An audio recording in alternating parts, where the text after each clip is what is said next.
close till I get up. Time is barely on our side.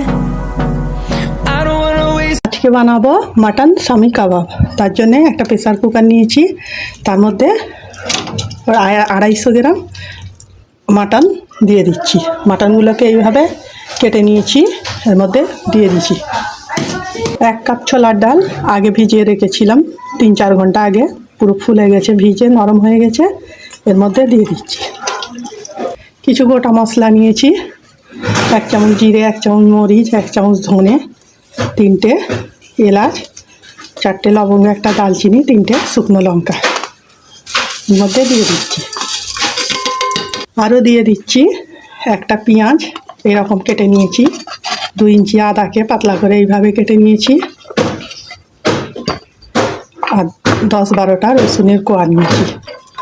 দিয়ে দিচ্ছি স্বাদ মতো নুন, দিয়ে দিচ্ছি পানি। পানিটা এমন দিতে হবে যেন গোশটা ডালটা পুরো নরম হয়ে একদম ছেড়ে যায়।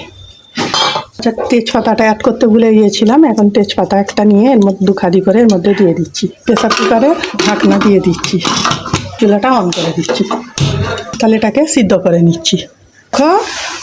এখানে প্রেসার কুকারটা আমি চুলা অফ করে দিয়েছি, হাইটাও সব বেরিয়ে গেছে, ঢাকনাটা খুলছি,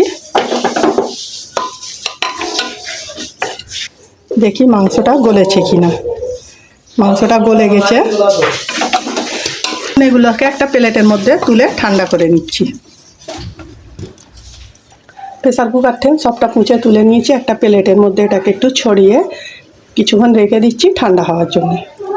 তো দেখো এটাকে পুরো ঠান্ডা করে নিচ্ছি। এখন এর মধ্যে থেকে তেজপাতাটা আমি তুলে ফেলে দেবো। একটা মিক্সি জার নিয়েছি, মিক্সি জারের মধ্যে এটাকে আমি দিয়ে দিচ্ছি। এটাকে মিক্সি জারে দিয়ে পেস্ট করে নেব। এটা কোনো মেশার দিয়ে করলেও পেস্ট হয়ে যাবে, কিন্তু আমি এর মধ্যে গোটা মশলা দিয়েছি, গোটা মশলাগুলো হয়তো গোটা রয়ে যাবে, তাই মিক্সিতে দিয়ে এটাকে পেস্ট করে নিচ্ছি। এটা মিক্সিটা দিয়ে পেস্ট করে ওই প্লেটের মধ্যেই তুলে নিয়েছি। এখন এটাকে সাইডে রাখছি। তো দেখো এখানে নিয়েছি একটা শসার অর্ধেকটা এইভাবে কুচিয়ে, অল্প একটুখানি পেঁয়াজ নিয়েছি আর 2টো কাঁচা লঙ্কা। এখন এর মধ্যে অল্প একটু লেবু দিয়ে এটাকে মাখিয়ে নেব। অল্প একটু নুনও দিয়ে দিচ্ছি এর মধ্যে, এটাকে ভালো করে মাখিয়ে নিচ্ছি হাত দিয়ে।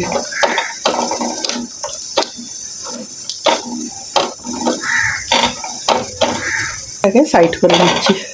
এখন কাবাবের জন্যে যে মাংসটা পেস্ট করে রেখেছি ওর মধ্যে দিয়ে দিচ্ছি একটা ডিম। ডিমটার সঙ্গে ভালো করে মাখিয়ে নেব।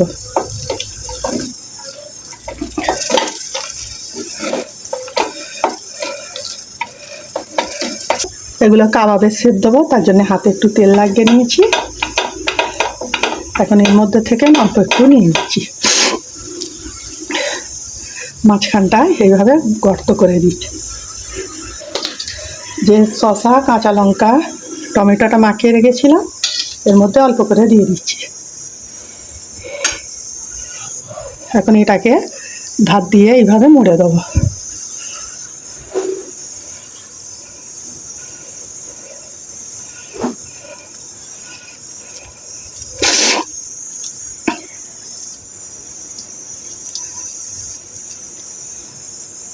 দেখো একটা বানানো হয়ে গেছে, এটাকে আমি একটা প্লেটে রেখে দিচ্ছি। আমি আরও একটা তোমাদের বানিয়ে দেখাচ্ছি।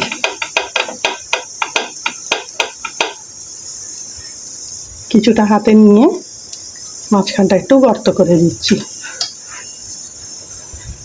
আবারও শসা, পেঁয়াজ, কাঁচা লঙ্কাটা এর মধ্যে দিয়ে দিচ্ছি, যেটা মাখিয়ে রেখেছিলাম। এখন চারদিক দিয়ে এটাকে বন্ধ করে দেবো। এইভাবে আমি সবগুলো বানিয়ে নিচ্ছি। তো দেখো চুলায় একটা প্যান দিয়ে দিচ্ছি, প্যানের মধ্যে সাদা তেল দিয়ে দিচ্ছি। তো দেখো তেলটা হালকা গরম হয়ে গেছে। এখন কাবাবগুলো আমি সব বানিয়ে নিয়েছি, এখন এর মধ্যে একটা একটা করে দিয়ে দিচ্ছি। খুন্তিটার সাহায্যে এর মধ্যে দিয়ে দিচ্ছি।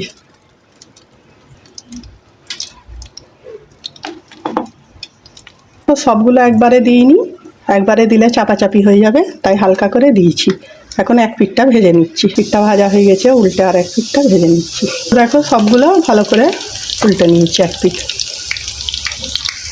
এ পিঠটাও ভালো করে ভেজে নিচ্ছি। তো দু পিঠটাই ভালো করে ভাজা হয়ে গেছে, এখন এগুলো তুলে নিচ্ছি।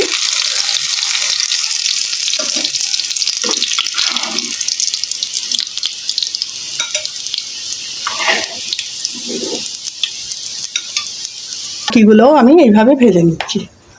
দেখো সবগুলো ভাজা হয়ে গেছে, এখন তুলে নিচ্ছি। দেখো মাটন সামি কাবাব রেডি হয়ে গেছে। এই সামি কাবাব ভাত, রুটি, পরোটা এবং গ্রিন সস, টমেটো সস সবের সঙ্গেই খাওয়া যাবে। আমি একটা তোমাদের ভেঙে দেখাচ্ছি কেমন হয়েছে ভিতরটা। দেখো ভিতরটা একদম নরম হয়েছে আর উপরটা মচমচে হয়েছে। কে কে এইভাবে সামি কাবাব করে খেয়েছো কমেন্ট করে জানাবে। আজকে আমার ভিডিওটা কেমন হয়েছে জানাবে। আর ভিডিও ভালো লেগে থাকলে লাইক, কমেন্ট, শেয়ার করে দেবে। আজকের ভিডিও এইটুকু। আগামী দিন আসবো আরও একটা ভিডিও নিয়ে। সবাই ভালো থাকবে, সাবধানে থাকবে।